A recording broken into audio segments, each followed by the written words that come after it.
Welcome to Part 7 of our Classic Chess Games series.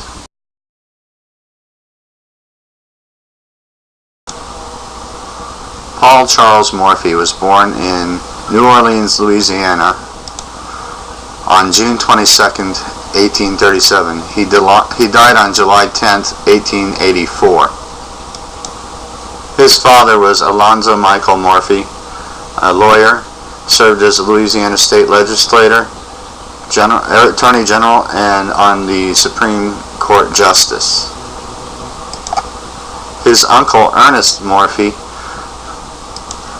said that nobody had taught him how to play chess. Rather, Paul Morphy learned on his own as a young child from simply watching others play the game. It is said that after watching a lengthy game between his uncle and his father, young Paul surprised him by stating that his uncle could have won. That surprised them because they didn't even know that he knew the moves, let alone anything about chess strategy. They were surprised even further when Paul proved his claim by setting up the pieces and demonstrating what his uncle had missed. I suppose we could go on and describe a whole lot of things about Paul Morphy, because his short career in chess was certainly stellar, to put it mildly. He was a bright student, and he was interested in law and following in his father's footsteps. He was accepted into the University of Louisiana to study law, and he graduated at a young age, so he was not yet legal age to practice law.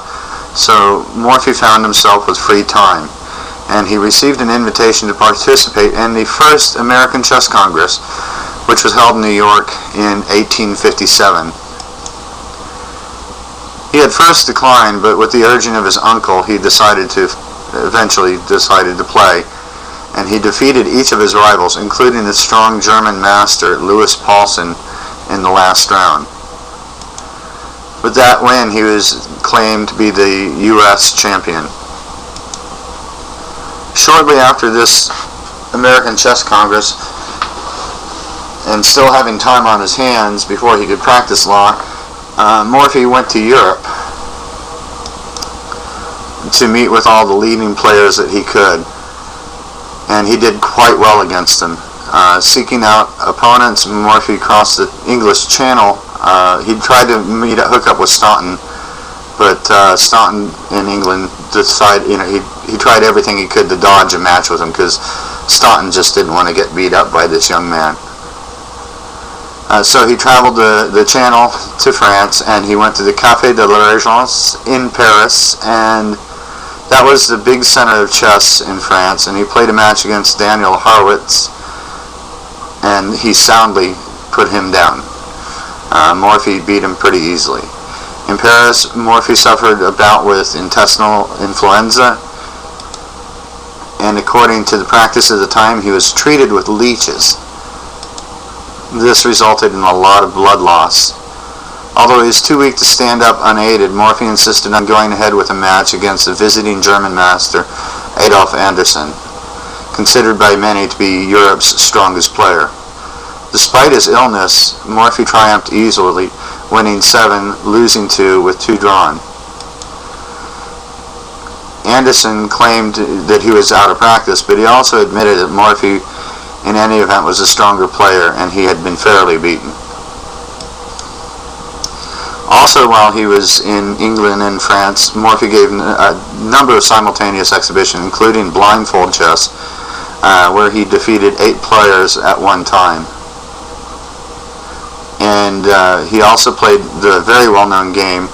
It was a casual game, and it's the one we're going to look at, with the Duke of Brunswick and Comte Isouard and the Italian Opera House in Paris. In a long story cut short, because of his triumphs in America and over in Europe, and the fact that Staunton dodged him all the way, Morphy was really considered to be the champion of the world by many. Sadly, at the age of 47, on July 10, 1884, Morphy was found dead in his bathtub. According to the autopsy, Morphy had suffered a stroke by entering the cold water in the tub after a long walk in the midday sun. And if you go to New Orleans and you're interested, you can see the Morphy Mansion, which was sold in 1891. Today it's the site of Brennan's, a famous New Orleans restaurant. Many think that Morphy was really just a tactical genius, and you're gonna, a lot of people assume that from seeing this game we're gonna look at of the Duke of Brunswick and Comte Isouard. And indeed, he was very gifted tactically, but he also brought in the concept of positional play, and actually, in my opinion, preceded Wilhelm Steinitz in that view of the game. Steinitz boiled it down to a science, whereas Morphy just held it in his heart. There are a lot of games that we'll look at from Morphy in this classic game series, but this one is the most famous and most people know it, and it actually is kind of important because, believe it or not, I've seen this position after the first couple moves arrive on my board several times, and because I knew this game, I knew that I was at least winning a pawn with a good game.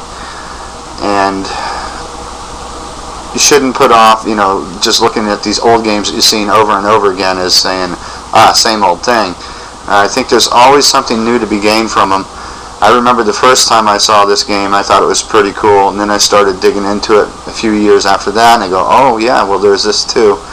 And every time, even though the game is really short, every time you get to get a better feeling of the game. Now I know the game by heart, and I can play it without the sight of a board.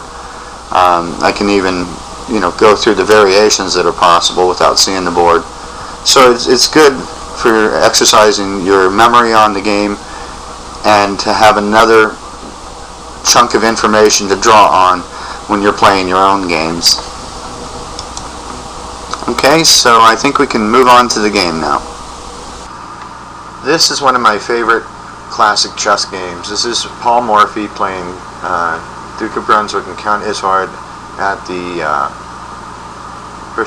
Parisian Opera House in 1858. Now, in the introduction, I did not explain why the title of The Pride and Sorrow of Chess is applied to Paul Morphy. I just do want to point out that after he came back to the States from Europe, he always prided himself on being an amateur chess player, and he didn't want to take money for his winnings. As a matter of fact, I think that it was the first chess congress when Paulson lost to him in the final round. Morphy was awarded, I think it was a silver serving plate, and he gave that to Paulson's wife so that they could get money for it. And that's the type of player he was. He was a very congenial and respectful young man. He enjoyed chess. He didn't want to be known as a professional chess player. It was kind of looked upon in the society that he was in. And he wanted to really be in law, and that was his thing. And that didn't work out for him later on. And he was later in his age. He died at 47, so he wasn't very old. But later in his life, he was seen mumbling around, all dressed up, walking around the streets, mumbling to himself, saying things to himself. There had been reports that he had a shoe fetish for women's shoes. I don't know if there's any truth to this or not. Saying that, they said that he lined up women's shoes in a semicircle around his bed. Now, I don't know if that's true. I don't think it's ever been validated. I think what was said is he lines up his shoes in a semicircle so he can easily find the shoes that he wants to wear.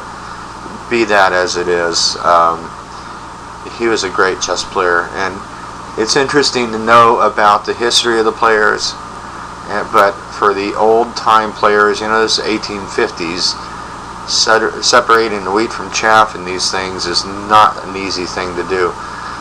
In this game, for example, there's a big argument going on whether this was the song that was being played during this game was a Barber Seville or not. I don't know. And you know what? Who cares? What we're interested in is this game. Now, it was a casual game, and it was played against two players in consultation of the black pieces. But it is a very fun game nonetheless. And so, when Morphy died at the age of 47, he had stopped playing chess for a long time. He never made it in law. And anybody that he played, he always had to play him at pawn and move after he came back from Europe. He was even doing that before he left for Europe. I think his friend Morian was the only person he would play chess with after he got back from Europe. Sad case for what seemed to be a very bright future for a very intelligent young man. Well, let's move on with the game. Morphy opened with e4 in this game, and he was met with e5, knight f3, d6, the Philidor's defense. Now d4. Now the usual replies here are e takes d4 or knight to d7. I've even had knight c6 played against me, but after bishop b5, e takes d4. Now white can play queen takes d4 thanks to the pin on the knight on c6, giving the queen a very nice post indeed. And I've won quite a few games. Quite a few games with this position. Now it's not saying that white's crushing in the opening. It's just white's got a bit of a better position here. But in this game, his opponents played bishop to g4. And this is not a good move, and I've had this played against me several times. And after d takes e5, he has to play bishop takes f6, or f3. If he plays pawn takes pawn, then we simply go queen takes queen, king takes queen, and then knight takes pawn. Now we're hitting both the bishop and the pawn, so bishop e6 has to be played. And then if white wants to, he can just torture his opponent, shoot to trade out pieces, castle, and be a pawn up into the endgame. Not a good looking prospect for black. But in this position, black could probably make a gambit of the pawn with knight to c6. And now, probably bishop b5 is best, although pawn takes pawn, bishop b5, knight ge7 is also playable, and it will likely transpose. But bishop b5, and now if d takes e5, we can play queen to d5. Notice here that queen takes d8, rook takes d8. White cannot take this pawn now because of rook to d1, checkmate. That's why he goes to d5 instead here.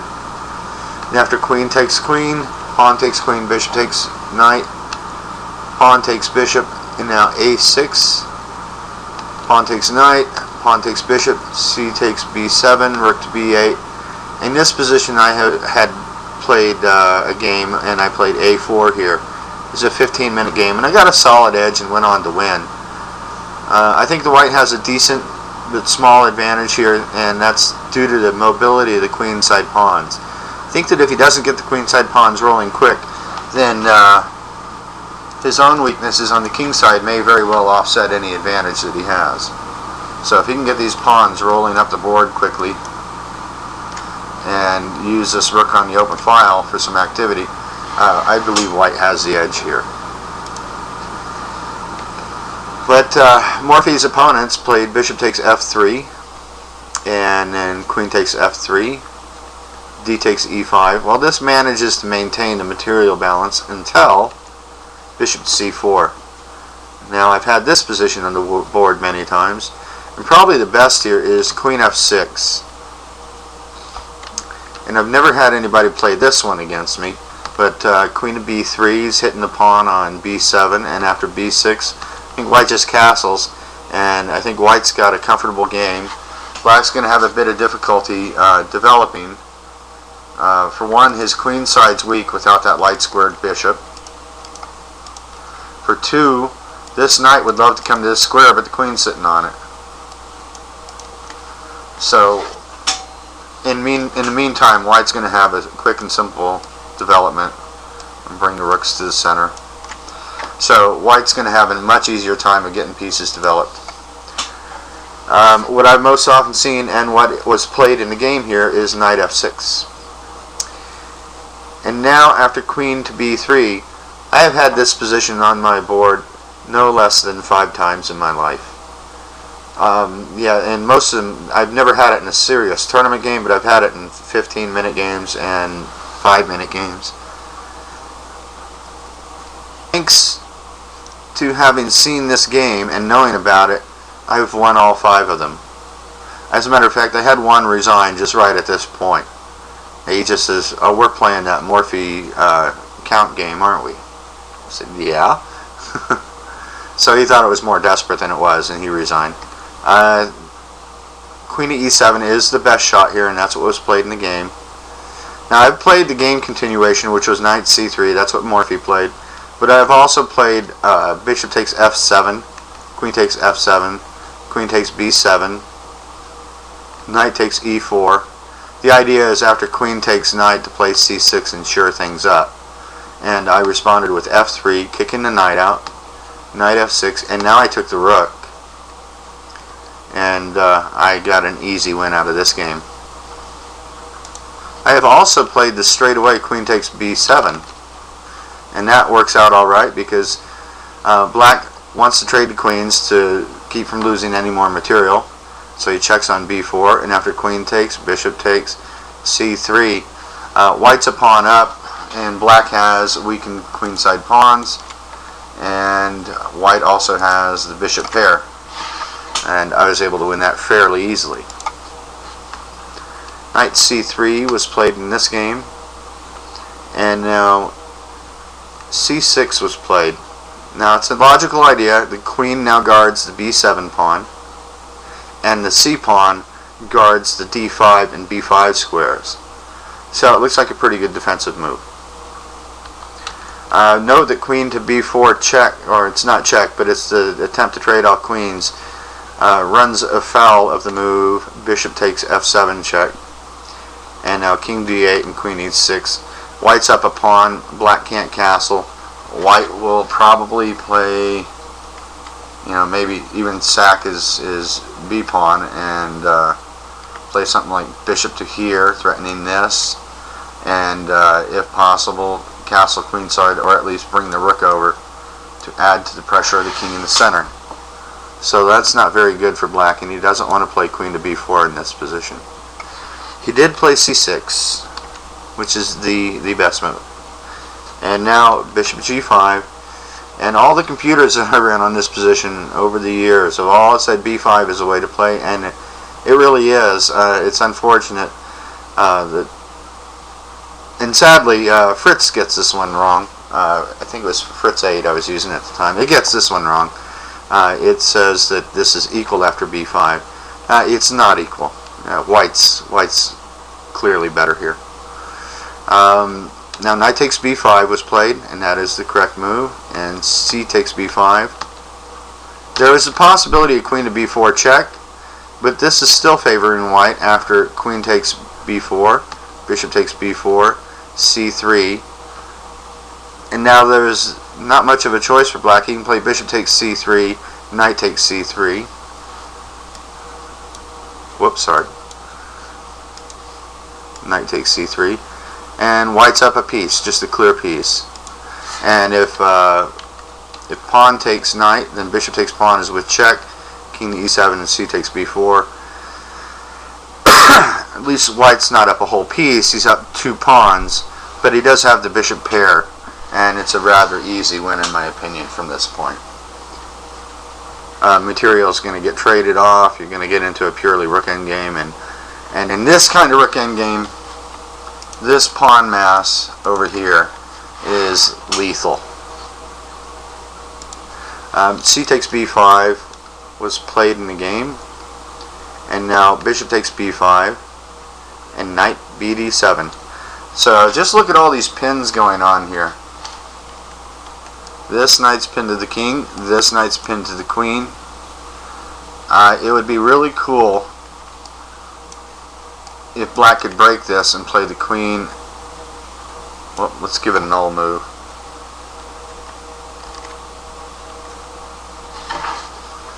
If he could play the queen up to here. I mean, of course, he could also,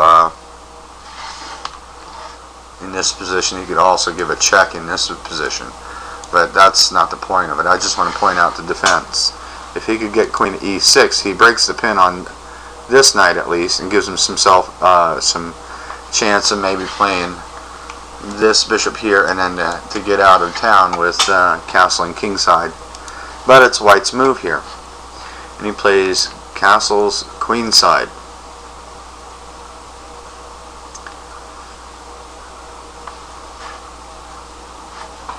Okay, so this is the beginning of a nice little combination, and it's all based on these pins. Now, here is a chance where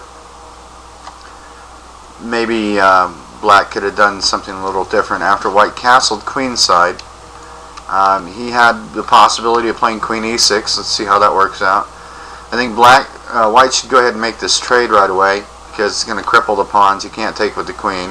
If he does, then it's bishop d7 check, king d8, bishop c6 check, bishop d6, now queen to b7, and to hold off mate, he has to try queen to c8, or to e6. Queen takes rook check, queen to c8, now rook d6, and it's just a rout. So that's why you have to take with the pawn here, but this doesn't help too much. Bishop takes d7, queen takes bishop, rook takes, king takes, rook to d1 check. And now he has to go out into the open. If he goes to e8 or e7, he's going to get mated like this. Or if he goes to e7 right away, there's this check, king e6, queen d7 mate. So he has to run out into the open, king c6, and then simply queen takes f7, bishop c5, and queen takes f6. White's going to get a fifth pawn, and he's going to have a queen and 5 pawns versus a rook and a bishop. Not quite much of a contest. So here, Morphy's opponents played rook to d8. Oh, there's one other thing to look at. It's queen to c5. But still, after bishop takes, the knight's pinned, so he has to take with the pawn. Bishop takes d7, king to e7, bishop to f5, and now, black can try bishop f6, king to b1, rook h to d8, queen to b7 check, king to e8, and now after rook to d5, white's doing quite fine. He's 2 pawns up, he's consolidated his position. The pawn on h7 is hanging. If he takes the rook on d5, the queen can take the rook on a8. If he doesn't take the rook, then white's going to double up on the d file.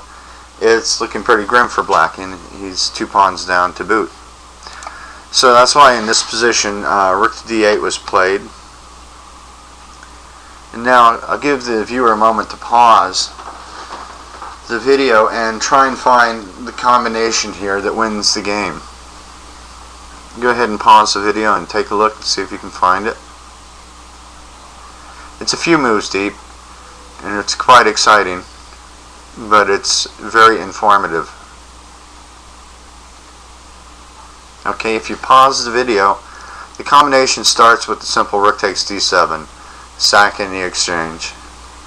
And after rook takes d7, rook to d1. Now we're going to have, if queen to b4, let's look at that. This is one of the most beautiful combinations to ever grace the chessboard. If queen to b4, then we got bishop takes f6. And now he can't play queen takes b3 because the bishop takes rook with checkmate. So g takes f6 is called for.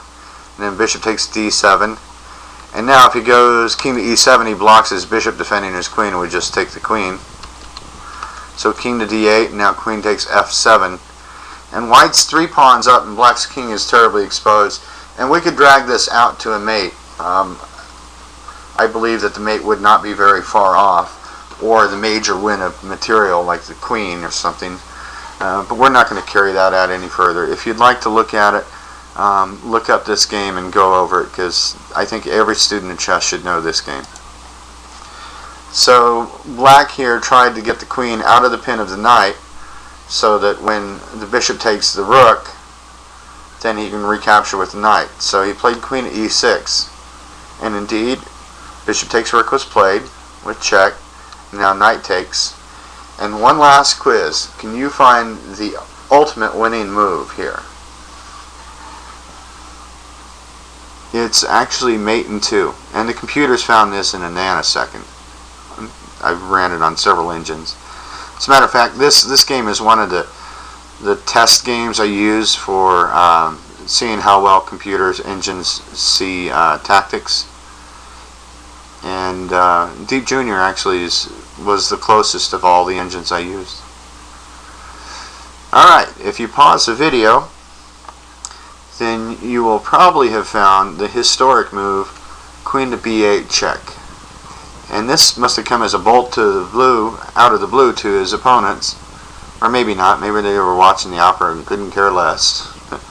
But the point is that after knight takes queen, which is force, there's no move to interpose, so knight takes queen is force. And now rook to d8 is checkmate. And that's a pretty little mate. White only has a bishop and rook left, whereas black has a queen, bishop, knight, and rook. So the underpowered forces smash through and deliver mate.